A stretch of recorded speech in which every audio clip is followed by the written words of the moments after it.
This story is brought to you by tapeatale.com. कभी इश्क ढूंढा है, दिल में तमन्ना, आंखों में उम्मीद और एक अजीब सी एंजाइटी लेकर मोहब्बत की तलाश में निकले हो। कभी किसी से बेवजह फ्लर्ट किया है, कभी अपने दिल के टूटे टुकड़ों का पजल बनाकर उन्हें घंटों सॉल्व करने की कोशिश की है, कभी सिर्फ एक्सेप्टेंस के लिए दोस्तों के बीच बैठकर अपने सिंगल होने पे जोक क्रैक किया है, कभी ये सब करने के बाद भी इतने नाउम्मीद हुए हो कि मोहब्बत से भरोसा ही उठ जाए। अगर हाँ, तो ये कहानी तुम्हारे लिए है। पूरी दुनिया के लिए 2020 शायद उनकी ज़िंदगी का सबसे खराब साल होगा, पर मुझे हमेशा से ही लोगों से आगे रहने की आदत थी, इसलिए मेरी ज़िंदगी में ये स्पेशल स्टेटस 2019 का है। साल की शुरुआत मैंने अपने कुछ अजीज़ दोस्तों के साथ अलीबाग के खूबसूरत से बीच पे की थी। उस रोज़ एक शुरुआत और की थी, एक लड़की के लिए कुछ कुछ होता है टाइप्स फील करने की शुरुआत। कहानी में कंफ्यूजन ना हो इसलिए हम इस लड़की को एक इमेजिनरी नाम दे देते हैं, अंजलि ठीक रहेगा। मैं और अंजलि एक दूसरे को करीब 1 साल से जानते थे।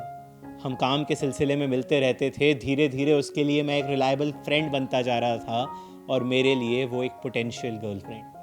2019 मेरे लिए ऑलरेडी काफ़ी चैलेंजिंग चल रहा था, बिकॉज ना ही मेरे ऑनलाइन वीडियोस कुछ खास कर रहे थे और ना ही मेरे प्ले के शोज़ हाउसफुल जा रहे थे। ऐसे में अंजलि का ज़िंदगी में होना मेरे लिए ठीक वैसा ही था जैसे डूबते को तिनके का सहारा, या फिर यूं कह लो इंडिया की बिखरती बैटिंग को धोनी का सहारा।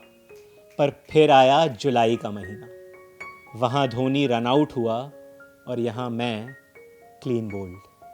बड़ी हिम्मत करके और कुछ खास दोस्तों की बातों में आके मैंने अंजलि को हाल दिल सुनाया और अंजलि ने बिल्कुल वक्त न ज़ाया करते हुए मुझे समझाया कि see, nothing can happen between us. You are a great person and you might find someone really good for you, but that is not me. उस रात मैं बहुत रोना चाहता था। मैंने हर कोशिश की रोने की, पर मुझे रोना नहीं आया। अगले कुछ दिन बेहद उदासी में गुजरे, पर समहाउ रोना फिर भी नहीं आया। अंजलि ने दिल तोड़कर भी ना वो एक अजीब सी होप दे दी थी that you might find someone really good for you.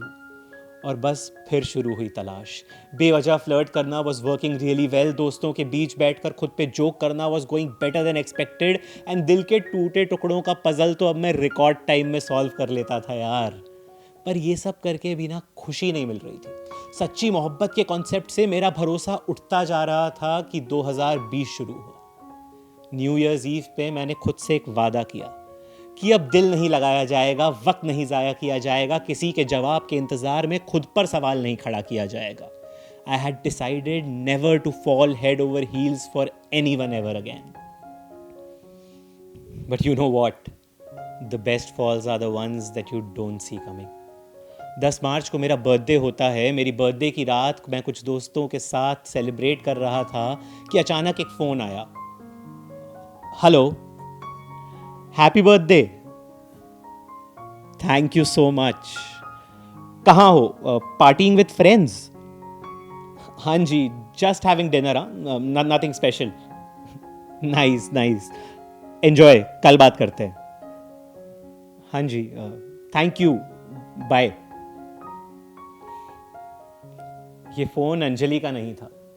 जिसका था उससे ना तो ज़्यादा बातें होती थीं और ना ही मिलना। हम एक दूसरे को 3 साल से जानते थे और इन 3 साल में हम मुश्किल से सिर्फ 3 बार मिले थे। यूँ देखा जाए तो ये फ़ोन कॉल काफ़ी नॉर्मल था, पर फिर भी कुछ स्पेशल था यार इस कॉल में। उस दिन पूरी रात मैं सिर्फ उसी कॉल के बारे में सोचता रहा और अगली शाम को मैंने उसे कॉल कर दिया। हमने पहली बार फ़ोन पर इतनी लंबी बात की। उस एक कॉल पे हम दोनों ने एक दूसरे को अपनी ज़िंदगी के कई ऐसे किस्से बताए जो शायद हमने अपने कुछ अजीज़ दोस्तों को तक नहीं बताए थे। उस एक फ़ोन कॉल पे हम दोनों एक दूसरे के लिए ना ही किसी अजनबी से ज़्यादा थे और ना ही किसी हम सफ़र से कम। मैंने उसे अंजलि के बारे में सब बताया और उसने मुझे बताया कि किस तरह कल रात मुझे कॉल पर बर्थडे विश करने से कुछ देर पहले उसका ब्रेकअप हुआ था। शायद उस रात कॉल पर एक अक्वेंटेंस दूसरे अक्वेंटेंस को विश नहीं कर रहा था, बल्कि 2 टूटे दिल एक दूसरे से मदद मांग रहे थे। आज कुछ 6 महीने हो गए हमें एक दूसरे से बात करते हुए। इन 6 महीनों में दुनिया में कितना कुछ बदल गया। लॉकडाउन में जहाँ लोग एक दूसरे से दूर हो रहे थे, हम दोनों एक दूसरे के नज़दीक आ रहे थे। जहाँ एक तरफ सिर्फ केसेस और नफ़रत बढ़ रहे थे, वहाँ हमारा अफेक्शन, हमारी अंडरस्टैंडिंग बढ़ रही थी। जहाँ लोगों के बीच मिसकम्युनिकेशन बढ़ रहा था, वहाँ हम सिर्फ इंस्टाग्राम मीम्स के ज़रिए ही कम्युनिकेट कर लेते थे।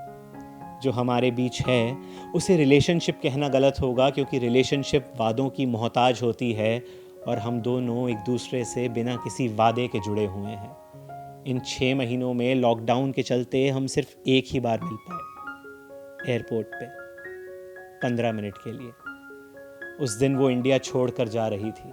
अगर उस दिन मेरा बस चलता ना, तो यार सारे सिक्योरिटी चेक पॉइंट्स क्रॉस करके फटी सी आवाज़ में जाने तू या जाने ना गाकर उसे रोक लेता, पर नहीं। उसे गए अभी कुछ ही दिन हुए हैं, पर रोज़ रात को न चाहते हुए भी कुछ देर के लिए रोना आ ही जाता है।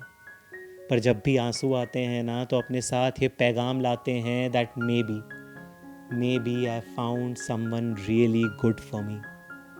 हम भले ही एक देश या एक शहर में ना रहें, किसी टिपिकल सी रिलेशनशिप में ना रहें, मुझे यकीन है कि बिना किसी वादे के, बिना किसी लालच के, बिना किसी उम्मीद के हम एक दूसरे के लिए मौजूद रहेंगे। क्योंकि हम दोनों इश्क ढूंढने निकले तो थे, पर हमने इश्क नहीं ढूंढा, इश्क ने हमें ढूंढ लिया। शुक्रिया।